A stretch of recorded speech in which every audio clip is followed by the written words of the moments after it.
Hello everyone, good evening. Welcome to Diva Mantra. This is Divya, your host for the channel, and this is a reaction video. Reaction video आज सपना के ऊपर होने वाला है, लेकिन उसके पहले मैं एक चीज यहाँ पे बोलना चाहती हूँ कि जो सपना है उसके लिए ये वीडियो मैं बना रही हूँ। लेकिन सुबह मैंने एक कम्युनिटी भी छापी थी सपना के लिए, और वहां पे मेरी एक अच्छी सब्सक्राइबर है जिनका नाम है अभी वेदी नाम से उनका कमेंट आया था। और उनका कमेंट पढ़ने में ना मैंने उस कमेंट को मिस इंटरप्रेट कर लिया और उनको कुछ उल्टा सीधा जवाब दे दिया उस हिसाब से। तो उसके लिए मैं उनसे बहुत बहुत बहुत सॉरी बोलती हूँ, अपोलोजाइज करती हूँ कि मेरे को आपका कमेंट ना समझने में गलती हुई थी, मैंने उसको अदर वे राउंड समझ लिया था। सो एंड सपना के जो हेटर्स है ना, वो इतने ज्यादा उसको कहते हैं ना बैल बुद्धि हैं, इतने बैल बुद्धि हैं कि उनको चीजें समझ में नहीं आती हैं, उन्हें सपना चालाक लगती है। तो वो सारा चीज का जो एक मिक्स्ड इम्पैक्ट है ना, कि सही भी चीज सामने किसी ने लिख दी तो मुझे गलत ही लगी वो, तो उसके लिए मैं आपसे बहुत बहुत ज्यादा सॉरी हूँ, बहुत ज्यादा अपोलोजाइज करती हूँ, क्योंकि मैं कभी भी अपने सब्सक्राइबर्स का दिल दुखाती नहीं हूँ, ना मुझे पसंद है, ना मैं दुखाना चाहूंगी। हाँ, अनोइंगली हुआ है तो उसके लिए सॉरी अभी वेदी जी को, आई एम सॉरी। और आई होप कि आपने वैसे मुझे माफ कर दिया है, मुझे पता है कि आपने कमेंट किया था और आपने मुझे माफ भी कर दिया है, लेकिन फिर भी मैं एकदम पब्लिक प्लेटफॉर्म पर आपसे सॉरी बोल रही हूँ उसके लिए। चलिए अब स्टार्ट करते हैं मेरा वीडियो। तो जो भी लोग सपना को बहुत हेट करते हैं, सपना को बहुत चालाक शातिर ये सब समझते हैं, तो उनको बोलूंगी कि वीडियो यहीं से बंद कर दो, ये वीडियो आपके लिए नहीं है। अभी दूसरा वीडियो आएगा, वो देख लीजिएगा। चलिए आगे बढ़ते हैं, क्योंकि मेरे भी बहुत सारे सब्सक्राइबर्स हैं जिनको ये जो है सपना वो 100% सही नहीं मानते। चलिए मैं मानती हूँ कि 100% तो कोई भी सही नहीं होता, लेकिन अगर 100% सही हो जाएगा तो भगवान ही बन जाएगा ना इंसान।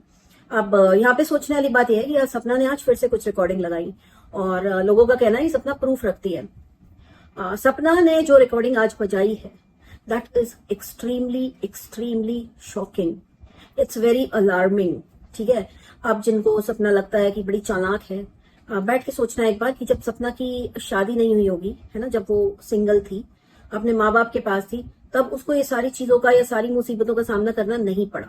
ठीक, फिर उसकी शादी हो गई, उसको बोल दिया गया कि तुम शादी कर लो, तुम्हारा घर बस जाएगा। शादी कर ली उसने, घर बसा, हादसा हुआ, घर उजड़ गया। ठीक है, एक बच्चा आ गया, एक जिम्मेदारी आ गई इतने कम उम्र की लड़की के हाथ में, एक छोटा बच्चा, और उसके साथ ये हो गया।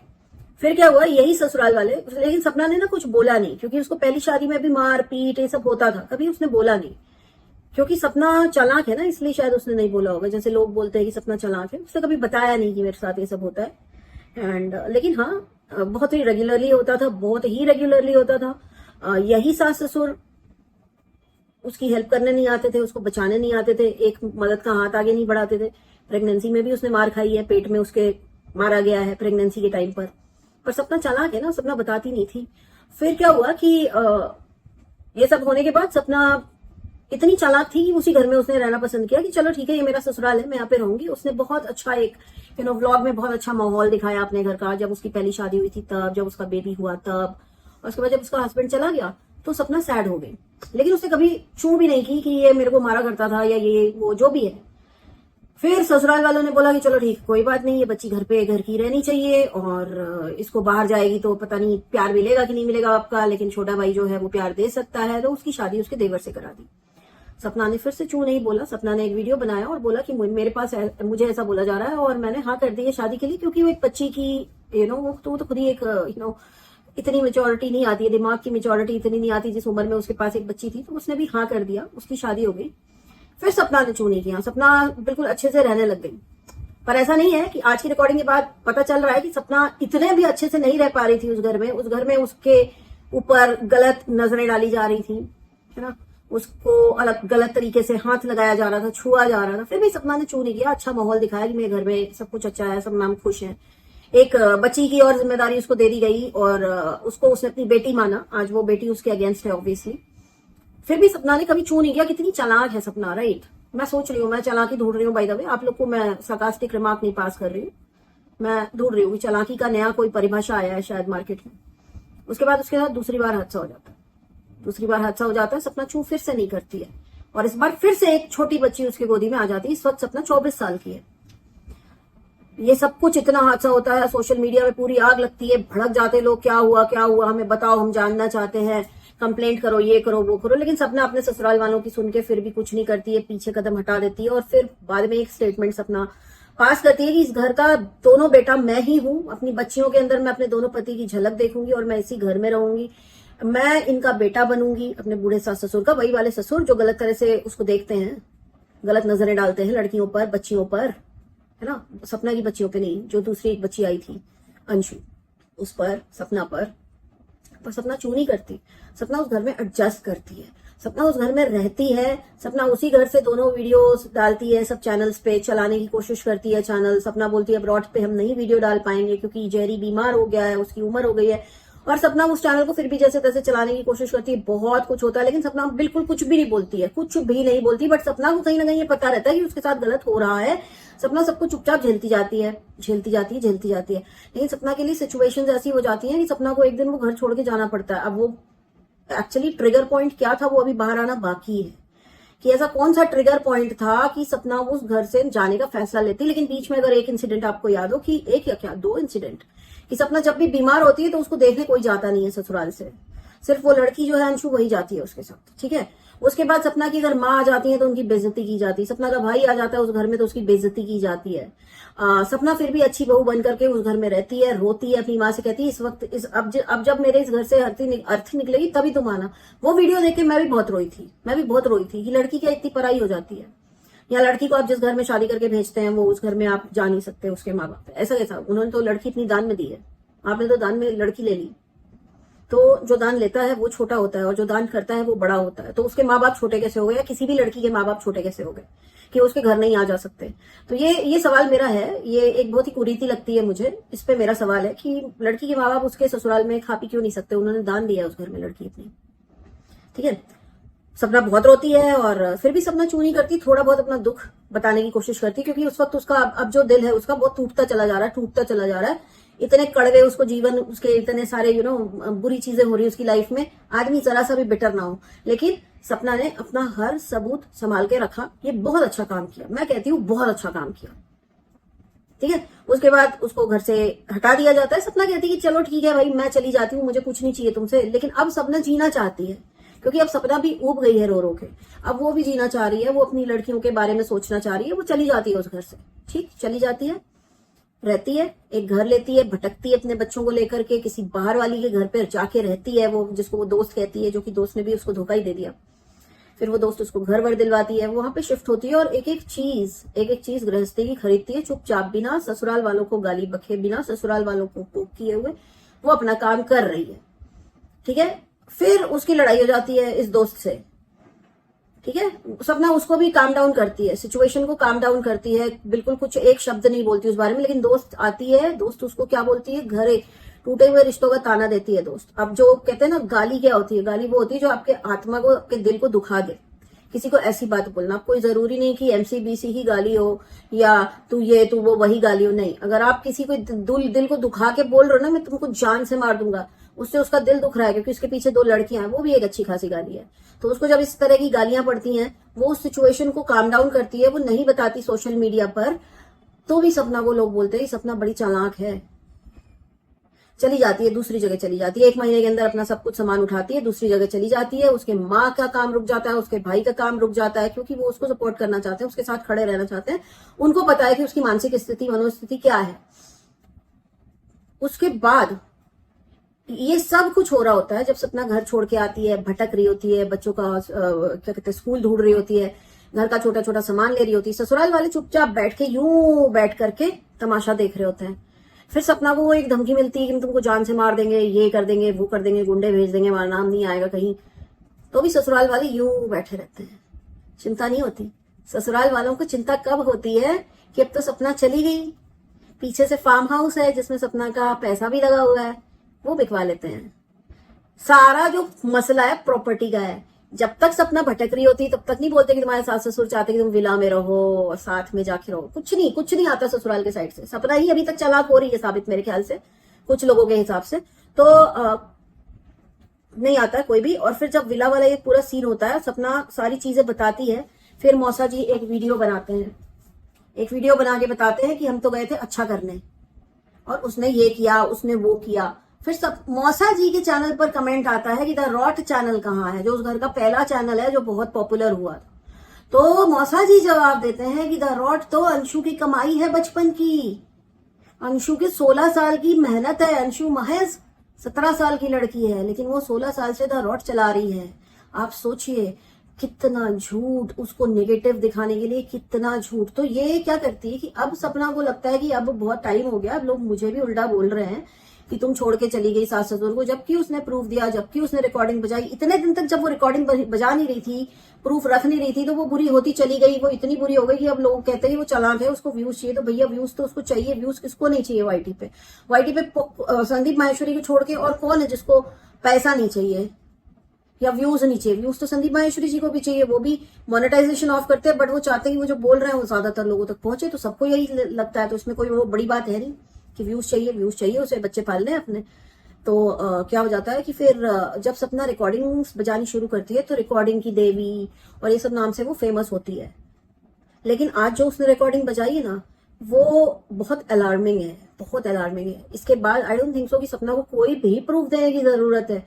उसके घर में उसका ससुर कंट्रोल अगर नहीं कर पा रहा है लड़की पर, अंशु पर गंदी नजर डालना कि उसका शरीर कहाँ से बढ़ रहा है, ये सब देखना, मुझे लिप्स पे किस कर गुड नाइट बोलने के लिए, बहुत ही गलीज थिंकिंग है ये ससुर की। फिर क्यों रहे सपना? सपना के आगे पीछे कौन है उसको प्रोटेक्ट करने वाला? उसका हस्बैंड है? नहीं है। तो सपना क्या सोच के रहे? सपना के साथ तो उस घर में कुछ बुरा हो जाता तो पता भी नहीं चलता है। आज के डेट में अंशु ने जो वीडियो बनाया, हाँ, जो मैं कह रही थी कि द रॉड सपना अंशु के 16 साल की मेहनत है, जो मौसा जी ने बोला, इस पे अंशु वीडियो बनाती है जब सपना लाइव करती कि देखो ये खुद बता रहे हैं कि चैनल अंशु के पास है। स्टार्टिंग से मैं बोल रही हूँ, मैं आज भी बोलती हूँ, चैनल अंशु के पास नहीं है। तो अंशु को जवाब देना चाहिए था मौसा जी को, ना कि सपना को। ठीक, मौसा जी को ना कि सपना को, क्योंकि अंशु के साथ भी कभी ना कभी बदतमीजी हुई होगी उस घर में। उसको बचाने वाली यही सपना रही होगी, कभी ना कभी तो उसने प्रोटेक्ट किया होगा। वो उस घर में सेफली इसलिए थी क्योंकि वहां उस घर में सपना थी, राइट। आज वो लड़की सपना के ही अगेंस्ट बोल रही है ताकि सपना ही नेगेटिव साबित हो जाए। ये बहुत ही शर्म की बात है, क्योंकि अब मैं नहीं बोलूंगी कि अंशु बच्ची है, क्योंकि देखो एक रिसर्च हुई है, यूएस में हुई है, एक छोटी सी बच्ची, पैदाइशी बच्ची, कुछ महज 1 या 1.5 महीने की, या हो सकता है 2 या 3 दिन की, ठीक है। अब उससे तो छोटी नहीं है ना अंशु, उससे छोटी नहीं है ना। उसके ऊपर ये रिसर्च हुई है कि क्या वाकई में लड़कियों का सिक्स्थ सेंस इतना स्ट्रांग होता है कि उनको कोई गलत तरह से देख रहा हो या उनको टच करे तो उन्हें पता चल जाए। तो जी हाँ, ये रिसर्च ने इस चीज को प्रूव किया है कि इतनी छोटी सी लड़की, कुछ महीनों की, एक महीने 2 महीने में भी, आप लोग देखिएगा आपको पता चलेगा, गूगल पे मिल जाएगा आपको एक केस। उसको ना, उस बच्ची को एक पर्वर्ट के हाथ में दिया गया, गंदे दिमाग वाला आदमी। वो बच्ची चीख चीख के रोने लग गई। फिर उसको एक सही इंसान के हाथ में दिया गया, वो बच्ची चुप हो गई। और ये प्रोसेस कई बार रिपीट हुआ है ताकि ये प्रूफ हो सके कि बच्ची को क्या वाकई में पता चल रहा है कि वो इस वक्त जिसके हाथ में है वो गंदा आदमी है। तो अगर इतनी छोटी बच्ची को टच, गुड टच और बैड टच पता है, तो अंशु इतनी छोटी नहीं है कि उसे गुड टच बैड टच ना पता हो। अगर उसको ये सारी चीजें पता है तो उसको किसी की बात सुननी नहीं चाहिए। अपने घर में फर्स्ट ऑफ ऑल डिस्कस करना चाहिए था कि तुम जहां बेटी बना के भेजे हो वहां पे बदतमीजियां होती हैं, ठीक है, मेरे साथ भी होती है, भाभी के साथ भी होती है, और खड़े होना चाहिए था और सबको अपने साइड करना चाहिए था, सबको सपना की साइड करना चाहिए था। लेकिन ये बंदी जा करके क्या कर रही है, सपना के अगेंस्ट वीडियो बना रही है। तो यहाँ पे मैं अंशु को बिल्कुल भी क्लीन चिट नहीं दूंगी, क्योंकि शी इज, ठीक है, बाल मन है, बाल बुद्धि है, घर की पॉलिटिक्स समझ में नहीं आती, but good touch bad touch अगर 3 महीने की या 1 महीने की बच्ची समझ सकती है तो अंशु बच्ची नहीं है। अंशु बच्ची नहीं है, क्योंकि मैं उस लड़की को तो नहीं बोलूंगी ना जिसके ऊपर ये रिसर्च हुई है कि वो बड़ी थी, उसको ज्यादा अकल थी। अरे वो तो सिर्फ रो के अपनी बात बता सकती थी, और उसने रो के साबित किया। इतनी बड़ी रिसर्च को एक उसने ना मोड़ दिया। तो अंशु छोटी बच्ची है? नहीं। तो जब सब लोग इन सब चीजों में इतनी जितनी भी मैंने चीजें बता दी, सपना गलत कहां पर है, कहां पे उसने चालाकी कर दी? ठीक है, अगर उसको व्यूज चाहिए, ठीक है, अगर वो अपनी सफाइयां दे रही है, ठीक है, अगर वो रिकॉर्डिंग्स बजा रही है, नहीं बजाएगी ना तो आप लोग बोलोगे कि अरे झूठ बोल रही है, अरे झूठ बोल रही है। बोलना बहुत आसान होता है, बहुत आसान होता है बोलना, लेकिन उस चीज को झेलना बहुत मुश्किल होता है। मेरा सीधा हिसाब है भाई, पूरा वाईटी एक तरफ हो जाए, सारी वाईटी की दोस्ती एक तरफ धरी रह जाए, मैं सपना को तब तक गलत नहीं बोलूंगी जब तक वो मुझे गलत नहीं लगेगी। इन सब चीजों में मुझे गलत नहीं लगती बंदी, और मुझे कुछ नहीं मिल रहा सपना से, मुझे कुछ नहीं मिल रहा है सपना से कि मैं उसकी साइड लूं। लेकिन मैं एक एक केस स्टडी की तरह देखती हूँ इस चीज को, और सपना को देखती हूँ एक सब्जेक्ट की तरह। भाई उसके साथ इतना खराब जिंदगी कर रही है, उसके बाद लोग उससे अच्छाई एक्सपेक्ट कर रहे हैं, और कितनी अच्छाई, इतने दिन तक वो ससुराल में रही, उधर की इज्जत बचा के रही, लेकिन ससुराल वाले लगातार पोक कर रहे। जब वो तुम्हारी जिंदगी से निकल चुकी है, जब वो तुम्हारी किसी चीज में इंटरफेयर नहीं कर रही है, तो तुम लोग घड़ी घड़ी उसको पोक क्यों करते हो? जब तुम लोग उसके ट्रोलर्स के खिलाफ दो शब्द गलत नहीं बोल सकते कि तुम लोग गलत कर रहे हो, जब उसके बच्चों के लिए कि मर गए, ये हो गया, वो हो गया, थंबनेल बनते हैं, तब तुम लोग के मुंह में दही जमा होता है। लेकिन जैसे ही उसका कुछ अच्छा होता है, वो कुछ खरीद ले, जैसे वो गाड़ी खरीद ले, वो एक अच्छे घर में शिफ्ट हो जाए, या वो कुछ बड़ी चीज खरीद ले, तो इन लोगों को बड़ी खुजली हो जाती कि यार बची हुई प्रॉपर्टी भी सपना के हाथ से छीन लें। उसके बाद ये आते अपनी सफाइयां देने, उसके बाद फिर वो दूसरी रिकॉर्डिंग बजाती है तो इनकी बैंड बजती है। और सपना ने ना रिकॉर्डिंग वाले जो वीडियो है, जो उसकी आज की वीडियो है, उसमें बराबर हिंट दिया है कि मैं प्रूफ इसलिए रख रही हूँ क्योंकि कल को अगर मेरे साथ कुछ हो जाता है तो एटलीस्ट मेरे पास सारे प्रूफ रखे होंगे कि हाँ इसके साथ बुरा हो रहा था, वरना विदाउट प्रूफ तो राजवीर को भी मार के चले गए। यही बोला है उसने अपने वीडियो में। तो आप लोग समझ लीजिए कि क्या हुआ है। एक्सीडेंट नहीं था, कुछ और था। ठीक है, आज उसने फाइनली वीडियो में बोला है। सपना को मैं यही बोलूंगी कि तुम्हारी जान को तो बिल्कुल ही खतरा है। इतने खतरनाक बवाली लोग हैं ये। तुम पुलिस के पास एक एनसी लिखवा के रखो कि हमें इनसे तकलीफ होती है, ये हमें बार बार सोशल मीडिया पे पोक करते हैं, इनकी नजर हमारी प्रॉपर्टी पर है, इन्होंने हमारे साथ बदसलूकी की है, अगर मुझे कुछ भी होता है तो उसके जिम्मेदार ये होंगे। एक एनसी लिखवाओ, सोशल मीडिया पे दिखाओ और उसको रख दो कहीं ऐसी जगह, और उसकी कॉपी निकाल के 2-3 जगहों पर रख दो। ये काम कर लो पहली फुर्सत में। और उसके बाद भी ये लोग नहीं रुकते हैं तो केस ठोको इनके ऊपर, केस ठोको, क्योंकि तुम उस घर से निकल चुकी हो। उस घर से तुमको बहुत इज्जत से नहीं निकाला गया। उस घर में तुम्हारी माँ की बेइज्जती की गई थी, हम लोगों ने देखा। उस घर में तुम्हारे भाई की बेइज्जती की गई थी, वो भी हम लोगों ने देखा। Please take strict action against your in laws, they are not good people. अगर ससुर अपनी बहू को गंदी नजरों से देखता है, गंदा टच करता है, तो ऐसे घर में बहू का रहना बहुत मुश्किल हो जाएगा, बहुत मुश्किल हो जाएगा। और वो जितनी औरतें जो कह रही हैं कि नहीं बहुत अच्छा है, एक दिन तुम्हारा ससुर यहां वहां हाथ लगा देगा ना, तुम उस घर में 1 घंटे नहीं रह पाओगी। लड़की उस घर में रह के आई है। ठीक है, बहुत सारी चीजें हैं, बहुत सारी चीजें हैं। मैं बिल्कुल इस लड़की को पूरा बेनिफिट ऑफ डाउट देती हूँ। ये कुछ भी गलत नहीं कर रही है। ये अपनी अपनी सिक्योरिटी के लिए अगर इसने रिकॉर्डिंग रखी है तो बहुत स्मार्ट मूव है इसका, बहुत अच्छा है। और कुछ लोग बोलेंगे तो सोशल मीडिया पे क्यों रखना, तो पोकिंग तो सोशल मीडिया पे ही होती है इसकी, ससुराल वाले ही करते हैं। इसको बहुत पोक किया जाता है, लेकिन जवाब देती सिर्फ जब ससुराल वाले इसको पोक करते हैं। तो कहाँ पे गलत है? ये तो किसी अपने ट्रोलर से लड़ भी नहीं रही है। ये ट्रोलर से भी अपने तभी लड़ती है जब वो उसके परिवार वाले होते हैं। ठीक है, तो लड़की गलत हुई कहां से, मुझे ये बता देना। बस मेरा ये वीडियो सपना के सपोर्ट में था। जिन लोग उसको पसंद नहीं करते, आपको मैंने स्टार्टिंग में बोला था वीडियो मत देखना, लेकिन अगर आपने देख लिया तो मैं कुछ नहीं कर सकती। कृपा करके नीचे कमेंट मत करिएगा। ठीक है, मैं जवाब नहीं दूंगी आपके कमेंट का। हाँ, पढ़ लूंगी तो हार्ट जरूर दे दूंगी, ताकि आपको पता चल जाए कि मेरा कमेंट पढ़ा है। ठीक है, चाहे हेट कमेंट हो, चाहे कोई भी कमेंट हो, बहुत ही गंदा हुआ तो डिलीट मारूंगी, लेकिन हेट कमेंट हुआ, पढ़ लिया तो हार्ट दे दूंगी, ताकि आपको कंफर्म हो जाए कि दिव्या ने कमेंट पढ़ लिया है। ये वीडियो इतना ही। नेक्स्ट वीडियो आने वाला है जगत भैया के ऊपर, जुड़े रहिएगा। तब तक के लिए take care, stay blessed and जय महाकाल। एंड अभी Vedi ji, sorry. I can see